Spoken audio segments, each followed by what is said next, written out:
Are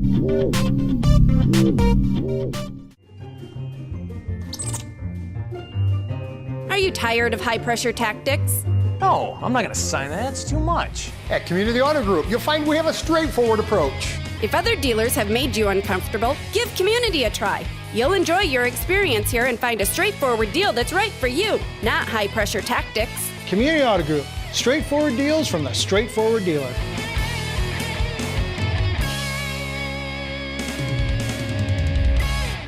Yeah, thanks for coming, everybody. I thought it would be helpful before Fran's regular press conference to just try to address the news this morning about his consequences and see if I could answer any questions. I'd be remiss if I didn't start and just say what I think you all know. I think the world of Fran. I love him as a coach, love him as a person, and glad he's our head basketball coach. Clearly, in the heat of competition, he made a mistake. And when you're a basketball coach or a football coach or a high-profile coach, you make a mistake, and it's there for all the world to see. He's remorseful. For those of you that have seen him or heard from him, he clearly wishes that he wouldn't have made that mistake, but he did, and we're accepting. He's accepting, and we're accepting the penalty.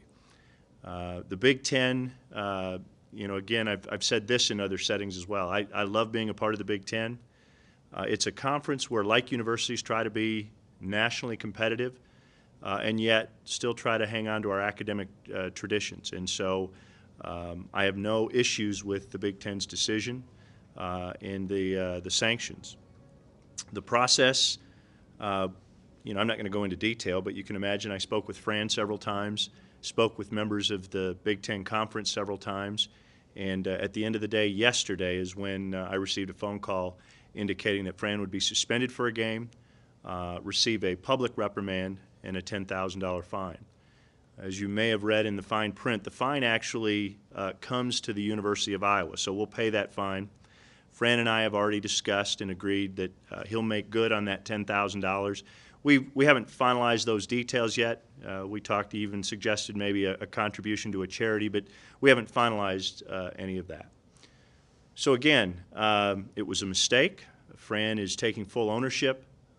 He has my full support going forward. And when we're done with these question and answers, when we're done with this interview, we're moving forward. We're moving on to Northwestern and the rest of the Big Ten season. So with that, be happy to try and answer any questions. Gary, Fran obviously coaches with a lot of passion. What is that line, and do you wince a little bit when you watch sometimes that passion get close to over the edge? Well, clearly, he is passionate about his student athletes. He's passionate about the game of basketball. He's passionate about the University of Iowa, and it's one of the things that I loved about him when I hired him. There have been occasions where he's come close to that line, and as I said yesterday against Wisconsin, he went over that line, and he acknowledges that. But maybe there's a fine line, but I don't want him to lose his passion, because that's one of the things that makes him great at what he does. A couple of years ago, you had the Michigan State incident, which was high profile. Everybody saw it happen. Was that a factor in him getting a suspension? Because Bo Pelini from Nebraska was reprimanded. Nebraska got a $10,000 fine for the exact same clause, but was not suspended. I went into detail and had discussions with the Big Ten about exactly how they came to the conclusion. And at this point, I think it's fair to the process to just that'll remain a private discussion. But in the end, they made the decision, and we fully support it. Do they think he bumped the official, Gary? The video shows that there was physical contact. Having a discussion about how it was initiated, it really isn't part of the discussion. Again, we had long discussions. The video was reviewed, as it always would be in a case like this. And when it was all said and done, their decision was made, and we're moving forward. Aside from this press conference, what's Fran's role between now and Thursday? Like, is he still allowed to be at practices? Is he still allowed to have team meetings? Absolutely. That's a fair question, but the suspension is for the period right up before the game and after the game, and certainly during the game. But he'll be involved in all aspects of coaching the team up until that point. And then once the game is concluded, and probably at some point after the press conference, he'll re-engage. To that end, you saw in the press release that Kirk Sperall will assume the head coaching decisions during that period of time. Where will Fran be during the game, do you know? nowhere near the court, possibly at home. Not anywhere near where he could have any impact on the game. So we know that for sure. Gary, based on your conversations that you had with the Big Ten, were you surprised by the outcome? Not necessarily. The conversation, it was a matter that I took seriously right away. Fran took seriously right away. And as the day unfolded, we heard their final decision. And from that moment forward, we talked a lot about how we would manage it. And then after this is over, we're going to move forward. We have to beat Northwestern. I mean, central to at the end of the day, we have to prepare for a game on Thursday. It's going to be without Fran as the head coach in the game, but it's important that we go forward and do what we do and try to win that game. Gary, were you watching the game? I just want to begin by saying that I really appreciate my discussions with Gary Barta the last 2 days in terms of handling everything. And I think it's important to point out that, my passion and energy come from a good place. I want my players to play that way. We ask them to play that way. And I'm going to fight for my guys. That's what I'm going to do. That will not stop. But I think in that instance, without question, I lost my cool. And you can't do that. We don't want them to do that, so I can't do that. And I never want to put them in a position where it affects them in any way negatively. Or, as I said before, anything to reflect negatively on the institution. Certainly not my desire. But it's a competitive game. That was a competitive game, and we're going to fight. And beyond this statement, I'll let my other statement stand, and let's move forward. When you were on the bus back from Madison? I didn't take the bus back. My wife and son came to the game. Patrick was playing in an AAU tournament in Milwaukee, so I drove back with them. Did you think about what had transpired? Did you have kind of a different thought than you did maybe right after the game?